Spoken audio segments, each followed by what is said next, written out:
Here's why I get nervous at sunsets. When the sun crouches on the ground at the earth's edge and looks you, eye level in the part of yourself that still imagines what heaven looks like and says, one of these days, boy. One of these days when the soil opens its throat and swallows me whole, I am gonna take you with me. Then plops into the ground like a nickel in a Zoltar machine, y'all. Dusk is my mother.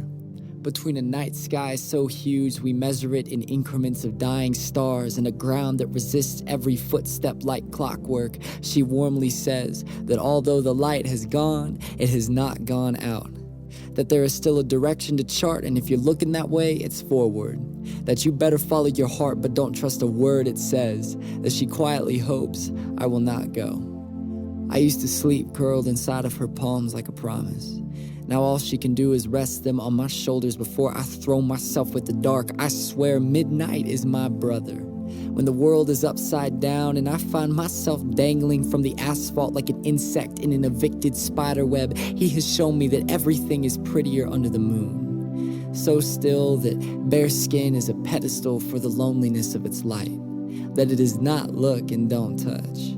That when it bleeds, they can pour it into a bottle and call it wine. Y'all, I have had my fill of moon. In fact, that light is 50% alcohol by volume and 100 proof that you're alive. By its bootlegged shine, all men cast shadows. Some shadows cast men. Drunk on their own intentions, heads twisting counterclockwise, trying to turn back the time to a time when they were young and didn't need moonlight to feel that way, but only managing to blur it further forward. Let me tell you, the sky is not a sobering thing to look at. Now dawn is my father. When the sun stands like a grinning lion in the east and licks its chops, Father Dawn will say, get on out, boy. You got an ocean of blood and wind to move in that thimble of a chest of yours, and hurricanes aren't born sitting down. Better hoof it before you drown in your own miracle or before you doubt that you can. But I rarely talk to my father anymore. Most days after I crash into the backs of my eyelids, I don't lift them from me until high noon at least. I'm surprised by the pouncing lion overhead and how the day is ripped by, how it has taken me and changed it, how I have tried to take it back. How afternoon is a really adorable puppy that's just a little too excited to see you, and that metaphor is the only thing that keeps me going most afternoons. How lost between the ultraviolet gaze I have been and still am.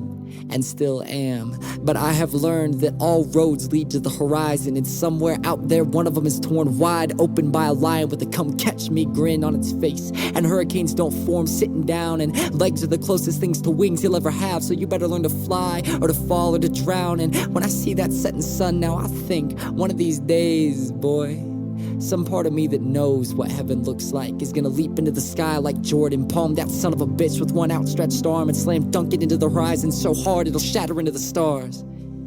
Someone please, graffiti my tombstone and rob my grave. If you find anything but the truth there, sell it all.